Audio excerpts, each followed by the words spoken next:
What's up, HRV? I'm Hugh. And I'm Maddie. Welcome to What's Up, our weekly show about what's going on at the high school.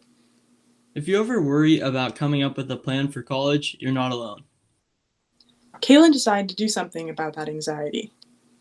She talked to Aspire director Lisa Roberts about what kids in each grade should be doing to get ready for their lives after high school. Here's what she learned for the senior class. Seniors at this point, you've already applied for colleges. Maybe you're going to change and maybe you're going to add something else. There's some open enrollment still going on, but most of them are closed at this point. But our colleges around here, in Oregon, still are enrolling students, so accepting applications. And then, the other thing that you should all the way through this is really be organized. Know your deadlines. For admissions and any documentation that needs to be follow up, mid-year transcripts for all you private schools kids that are requiring it, those should be sent in. And then, of course, know all your passwords. You're going to be doing your FAFSA, or you have done your FAFSA by now, and you might have to go back in and do a verification of that information. So that's really important that you can log in right away and get that information out. And then answering your award letters. Every school, after you complete your verification, will start sending you how much money they will be giving you if you qualify, and then how if there's any other scholarships that they're including in there. So you have to read your emails, you have to look, and you have to respond. Maddie, what's your favorite part of comprehensive distance learning? I love sleeping in. Me too. Dylan and Maddie asked what people would like to see continue from CDL. Here's what they said. I've learned a lot about technology, right? Like, I had already started to use Google Classroom with my classes, but students weren't really taking advantage of what I was doing with it. I used to always try to post what we did every day so that kids who were absent could just look on Google Classroom and see what we did. And I would upload docs and everything. And it was like I couldn't get kids to do it. Like, even my super, ambitious students. So I think that's one huge thing that I'm going to keep as we move back on campus is, like, everything's on Google Classroom for every day. So if you miss class, you look there first. And then if you're confused, then you can come and ask a question about what you missed. And I'm not saying I'm going to do everything online, but I think I will do more just daily activities with an online doc that it's so easy for me to look at, no hauling things around, no losing anything. And I think kids are going to be much more willing to use Google Classroom as a resource now, than they did before. I don't think they saw it as something they needed to use before at all.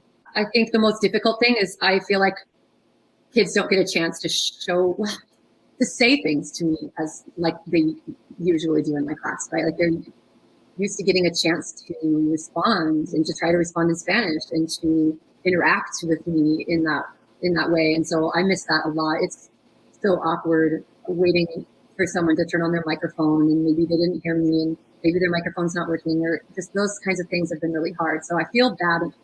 I have started to just sort of say, read along with me in tu casa, right? In your house, in your room, just say things with me. I know we would be doing that in class. They would be repeating, or they would be trying to say things. I just have to hope they're doing it. So that's been hard, right? Just that lack of interaction.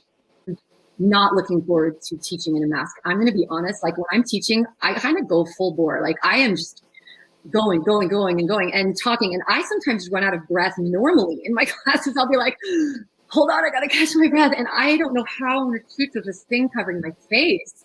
And then, so that's the other thing is languages, especially, right? Like, you need to see someone's lips moving sort of to really have I don't know if you've noticed that, but with interactions, talking to people in a mask is just weird. And so trying to listen to someone who's speaking in a second language that you're trying to learn in a mask is going to be hard. So I think I'll be leaning a little bit on some great videos that I know kids can watch and see the person talking and see their mouth moving. I think that's important. Over the course of distance learning, yes, it has been tough on individuals and me as well, like not seeing my friends and seeing teachers and asking for help. A good benefit out of that has been the use of Google Classroom. Google Classroom has helped me keep track of my assignments, keep track of due times, keep track of anything that I've missed, anything that I might miss, anything that potentially might be causing trouble throughout my day. So it allows me to basically plan out my week and plan out my day accordingly. So I don't have to kind of like scramble the minute you get after school and you can just sit down, do all your homework, but then you got to go, let's say, practice or a doctor's appointment. It just really cleans up like people's schedules, in my opinion. So that way you can just have time to do anything you need to or anything you want to throughout your week. And that's honestly been the biggest help for me because if I'm honest, I can't really keep too much track on my own assignments, but Google Classroom has helped me with that.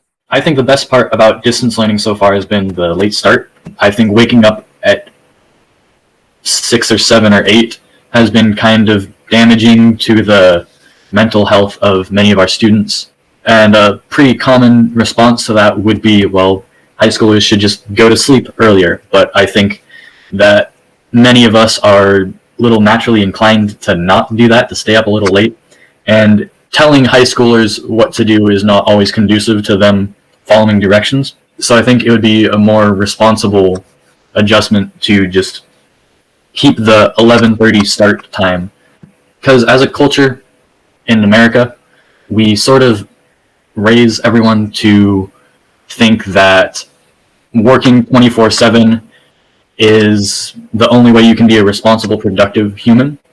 But that philosophy is kind of taxing on like the way we interact with our day, how we spend our time and stuff, for everyone, but especially teenagers and young adults.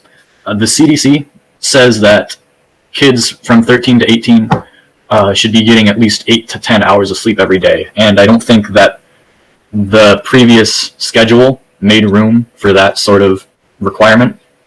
I think it will take a while for schools to adopt that sort of later time in general. And it would shorten the amount of hours we have for lesson time. But I think if we were more open to aiding the mental health of our students, we would be open to having a later start schedule.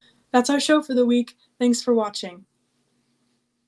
We'll leave you with an amazing video made by Lewis Heck.